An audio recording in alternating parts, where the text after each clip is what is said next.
right. This is Sally Jacobs. I'm the McCormick International Harvester Archivist at the Wisconsin Historical Society. I'm here at the Red Power Roundup at the Racine County Fairgrounds. Today is June 16th, 2016, and I'm here with Michael Silberhorn, who I understand you have a story to tell about your first interview with National Harvester. I'd like to share that, yes. Excellent. I was interviewing for the trainee position at the Peoria district, Peoria, Illinois, and I went through two individuals, Claire Osher and Leo Deutsch, who were in management at the Peoria district, and they agreed that they would like to hire me. At the time, I came dressed with a tie and a jacket, a light blue shirt, slacks, well dressed, I thought, and they said, we would like to hire you, but you need to come back next week to meet the district manager, L.C. Barney Barnett, but you need to wear a white shirt to meet Mr. Barnett. I thought at the time, what the heck am I getting into? So you came back dressed properly? I came back dressed properly, and it was just a formality because they already wanted to hire me. I had to meet with Mr. Barnett, and they told me, and they asked me when I could start, and that was the beginning of my IH affiliation, my career, and various things that I did. I love it. Did you have to wear a suit and tie every day? Did you put on that white shirt every day then, or that was the interview? Yes, Okay. You were. Well, I started as trainee, and then I did Sure. not. It was more informal. Right. I went to a company store, started in Streeter, went to St. Charles, 3 months in Streeter, 3 months in St. Charles, and then I was given a zone. I was covering northeastern Illinois, zone manager. But then I had various other positions and moved around. But at the end, I became a co-dealer, and then that was the beginning of the end because the agriculture economy had gotten so bad. Yes. We didn't make it as a dealership. I stepped out of the equipment business for a while. Then I ended up working 20 years at Cub Cadet. Oh, sure. What year? How long was that after it had been? Was that sold off around the same time as the ag division, or they did a little earlier? I was didn't with they? IH when Cub Cadet was sold to MTD Products. Right. Involved with IH through 1982. Right. And then in late 91 is when I went to work for MTD Products Cub Cadet and worked for them 2012 when I retired. Oh, wow. Wow. Got any other work stories, work culture stories that you can tell publicly for sharing? Yeah. How does that look? that I can tell.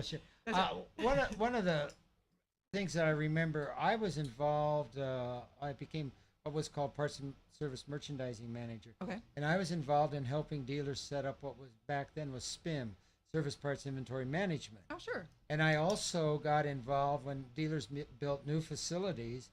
We had the visual display of the parts system. So I would help dealers get involved. And that was at the time, that was very interesting. And that at the time, and they were encouraging dealers to get into computerized accounting and the computerized inventory management on their parts system.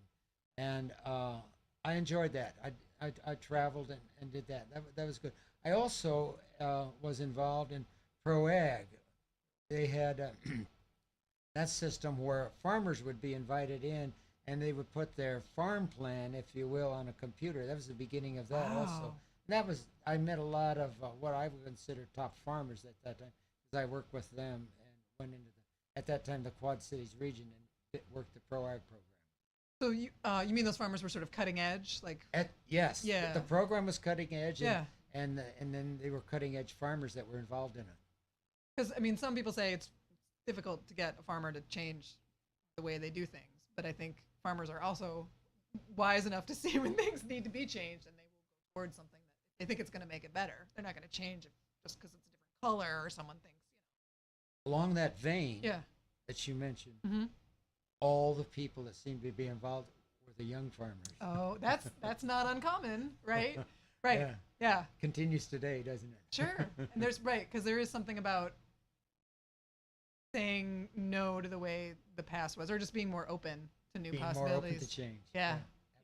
So the SPIM, that was you mean digital or computerized inventory management. Yeah. Which everybody uses now. Oh, now it's everything we do goes to a central big data cloud. And at that time, Yeah. it was part of the XL program, the XL dealer program. But at that time, going into that with the farm equipment dealership, Yeah.